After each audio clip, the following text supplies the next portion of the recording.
Olá, excelências, tudo bem? Atos da parte e atos do juiz. No vídeo de hoje voltamos com os atos processuais, tema importantíssimo do direito processual civil, trazendo mais dicas e curiosidades. Então já prepare suas notas, deixe seu joinha que o vídeo já vai começar.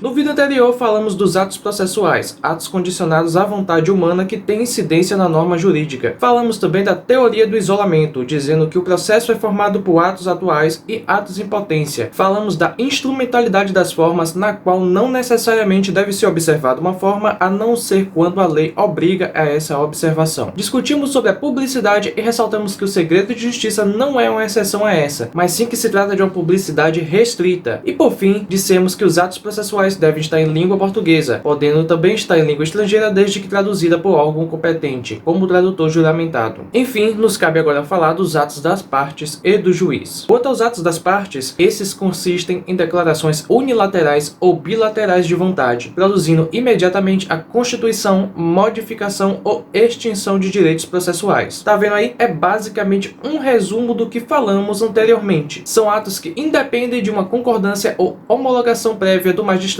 tendo como exceção quando a parte desiste da ação, ato que só produzirá efeito após a homologação desse. Se essa desistência ocorrer antes da apresentação da contestação, haverá apenas a homologação do magistrado. Se for praticado após a contestação, até o proferimento da sentença, precisará da prévia concordância do réu para ser homologada. Ainda sobre a desistência, diferentemente da renúncia, que somente pode ser feita de forma expressa, essa primeira poderá ser tácita, proferindo o juiz uma sentença terminativa, ou seja, sem análise do mérito. Isso vai acontecer quando o autor abandonar a causa por mais de 30 dias sem praticar qualquer atos que lhe são dirigidos. Ora, se o mérito não foi analisado, ele poderá ajuizar uma nova ação, mas deve tomar cuidado. A desistência só poderá ser feita por 3 vezes. Passou disso, ocorre o que chamamos de perempção, perdendo o autor o direito de ingressar com uma nova ação a respeito do mesmo direito. Mas, Diego, quais são as espécies de atos que a parte pode fazer no processo? Vamos lá. A parte pode praticar atos postulatórios, exercendo seu direito de manifestação informando a pretensão resistida. Estamos falando aqui da petição inicial, da contestação, dentre outros. Atos instrutórios, sendo atos de produção de provas na audiência de instrução, sejam elas provas documentais, depoimentos, dentre outros. Atos dispositivos, predominando a autonomia das partes, seja pela renúncia, pela mediação, pela conciliação, dentre outros. Atos reais, sendo aqueles que condicionam a validade e o prosseguimento de determinados procedimentos previstos na lei, a exemplo do depósito judicial, e o negócio jurídico processual, sendo acordos formados entre as partes no processo e validados pelo juiz, alterando o procedimento. Mas para fazer isso, deve-se atentar a 2 requisitos: que as partes sejam plenamente capazes e que tal direito processual admita a autocomposição. Quanto aos atos do juiz, esse exerce seu competente poder de polícia, produzindo atos ou pronunciamentos de carga decisória, a exemplo de sentença e decisões interlocutórias, ou não, como os despachos, que não detêm essa carga. Podemos elencar os atos do juiz em sentença, extinguindo o processo seja na fase de conhecimento ou de execução, com ou sem análise do mérito; as decisões interlocutórias, conhecida como toda decisão do magistrado que não se enquadre no conceito de sentença, podendo resolver o mérito do processo, mas não o extinguindo. É importante ressaltar que se o conteúdo de uma decisão interlocutória se encontrar no rol das hipóteses previstas no artigo 1015 do CPC, cabe como recurso o agravo de instrumento. É um rol taxativo, ou seja, se não tiver nenhuma hipótese naquele artigo, o recurso que poderá ser feito é a apelação após o proferimento da sentença. Também temos os despachos, os quais são todos os demais atos do magistrado praticados no processo, sem carga decisória. Então é bem fácil de entender. Se não se enquadra no conceito de sentença e tem carga decisória, é decisão interlocutória. Se não é decisão interlocutória, por não ter carga decisória, é despacho. Temos como exemplo a citação do réu.